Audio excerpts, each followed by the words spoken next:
មានគម្រោងជាច្រើនដែរយើងបានរៀបចំសាងគ្រួសារដល់ធំនាថ្ងៃអង្គណាគតតែងអង្គុយក្បែរគ្នាមើលផ្កាយបំភ្លឺពេលយប់ពេលរងាអបសុខអូននៅក្បែរបងពីសន្យាកន្លងសម្រាប់យើង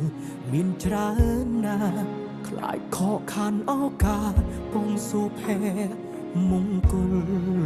បេះដូងធ្លាក់ដល់ដីហួលមុខទុនដៃឈឺនួលសុក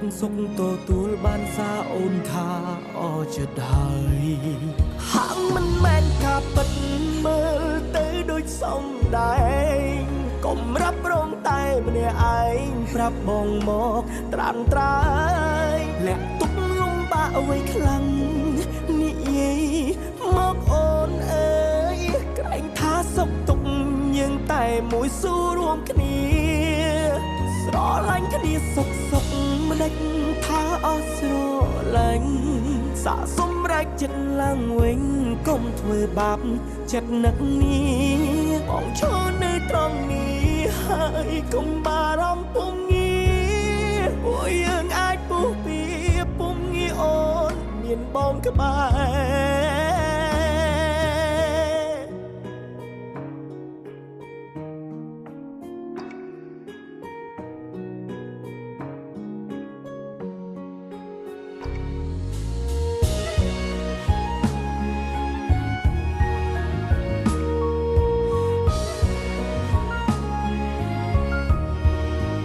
រសន្យាកន្លងសម្រាប់យើងមានច្រើនណាស់ខ្លាចខកខានឱកាសពងសុភ័ក្រមង្គលបេះដូងធ្លាក់ដល់ដីហួលមុខទុនដៃឈឺនួលសុកទទួលបានសារអូនថាអស់ចិត្តហើយហាងមិនមែនការពិតមើលទៅដូចសំដែងកុំរាប់រងតែម្នាក់ឯងប្រាប់បងមកត្រាំត្រាយលាក់ទុកលំបាកអ្វីខ្លាំងនិយាយមកអូនអើយក្រែងថាសុខទុកយើងតែមួយស៊ូរួមគ្នាស្រឡាញ់គ្នាសុខមិនដេចថាអស់ស្រឡាញ់សាកសម្រេចចិត្តឡើងវិញកុំធ្វើបាប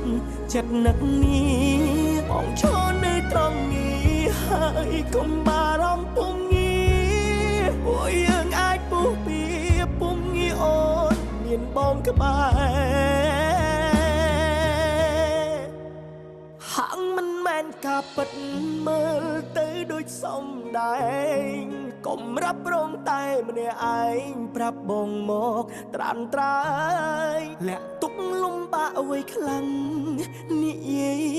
មកអូនអើយក្រែងថាសុខទុកយើងតែមួយស៊ូរួមគ្នាស្រឡាញ់គ្នាសុខមិនដេចថាអស់ស្រឡាញ់សាកសម្រេចចិត្តឡើងវិញកុំធ្វើបាបចិត្តនឹកនេះបងឈរនៅត្រង់នេះហើយកុំបារម្ភពុំងារពួកយើងអាចពុះពីពុំងារអូនមានបងក្បែរ